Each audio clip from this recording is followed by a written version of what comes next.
What would you do if your own mother stood up at a crowded family event, clinked her champagne glass, and announced to 50 relatives that your fiancé was just a story you tell yourself because no man would ever want you? Drop your city in the comments, because I need to know I'm not the only one who's lived this level of betrayal. I27FAM, a freelance architectural illustrator. I turn boring building plans into the watercolor renderings that make developers cry happy tears and pay five-figure deposits. I've been hustling since I was 16. When my parents told me art was a cute hobby and I should study nursing like my perfect older sister Lauren, 31F, stayed-home mom, married to a cardiologist, lives in the house my parents basically bought for them.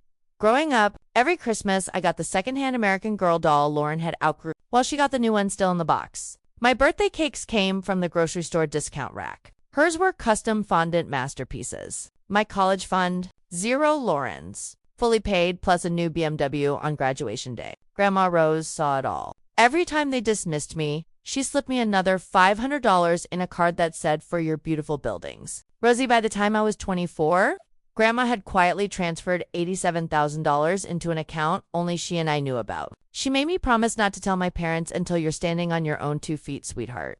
I graduated debt-free, moved to Chicago, and started my little rendering studio. Meanwhile, Lauren posted Instagram stories from her kitchen island the size of a helipad, captioning everything.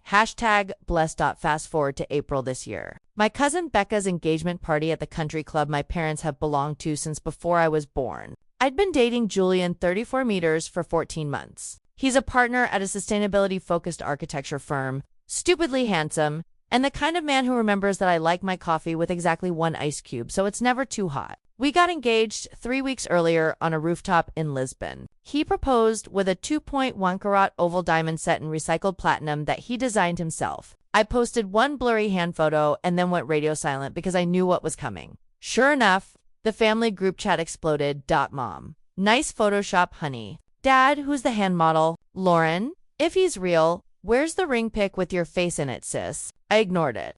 Julian had a non-refundable site visit in Copenhagen the weekend of the engagement party, so I went alone. Big mistake. I walk into the country club wearing the emerald silk dress I'd saved 6 months for. The ring is on my finger, catching every light in the room. First thing my mother does is grab my hand, hold it up like she's inspecting fruit, and announce loudly, "Oh, sweetie, did you rent that for the night? It's cute that you're trying to keep up." Snickers all around. Lauren, in head-to-toe Zimmerman, pats my arm. "We're just worried about you." Making up boyfriends is a cry for help. My aunt chimes in. "Your mom says you've been talking about this Julian for a year, but no one's met him. It's okay to be single at almost 30. I smiled, said nothing, and went to get a drink. That's when my dad decided to give a toast. He clinks his glass, stands on a chair like he's at a wedding rehearsal dinner, and says, "To Becca and her real fiancé, may they have the kind of love that doesn't need to be invented on the internet." The room roared. My mom wiped fake tears. "We just want our Rosie to find someone tangible." I felt my face burn, but I kept Grandma's voice in my head. "Never let them see you bleed, baby." I excused myself to the patio for air. That's when my phone buzzed. Julian, just landed early at O'Hare. Uber says 22 minutes out. Couldn't miss watching you shine tonight. Love. I almost cried right then. Instead, I walked back inside, calm as anything, and took my seat. 10 minutes later, the string quartet stops mid. Every head turns toward the entrance. Julian walks in wearing the navy Tom Ford suit that makes him look like he stepped off a yacht. Hair still a little windswept from the flight. Overnight bag slung over one shoulder, the other hand holding the biggest bouquet of white peonies I'd ever seen. The entire room goes dead silent. He scans, spots me, and that slow smile spreads across his face. He crosses the ballroom in 10 long strides, drops the bag, sets the flowers on the table, and pulls me up into the kind of kiss that should be illegal in public. When we break apart, he slides his hand into mine, so the ring is front and center, turns to the room, and says, in that smooth baritone, "Sorry, I'm late." 14 hours of turbulence is apparently the price you pay for wanting to meet my future in-laws. You could have heard a champagne bubble pop. My mother's mouth was actually open. My dad looked like someone had punched him in the soul. Lauren's champagne flute slipped and shattered on the marble floor.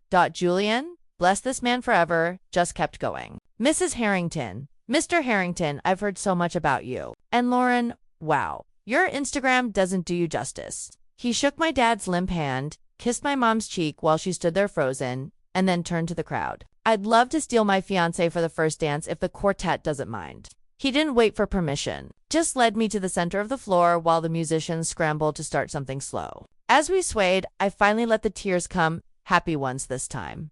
Later, over cake, Julian casually mentioned to my father, "Oh, by the way, Sir Rosie and I closed on the Lincoln Park brownstone last week. Needed a bigger studio for her rendering business and, well, eventually a nursery." He squeezed my hand. "We're having the whole place gutted next month. You'll have to come see it when it's safe for grandparents." My mother tried to laugh it off. "A brownstone in Lincoln Park. Those are 3 million and up. That's impossible." Julian just smiled politely. "Closer to 4.2 actually. But my firm's doing the sustainable retrofit pro bono, and Rosie's company hit 8 figures last year. So we managed." I watched every ounce of color drain from my parents' faces as they realized the daughter they called a delusional spinster had not only landed a man most women would sell a kidney for, she was quietly out their precious golden child by a factor of 10. We left before coffee. I hugged Becca, whispered congratulations, and walked out hand in hand with the man they swore was imaginary.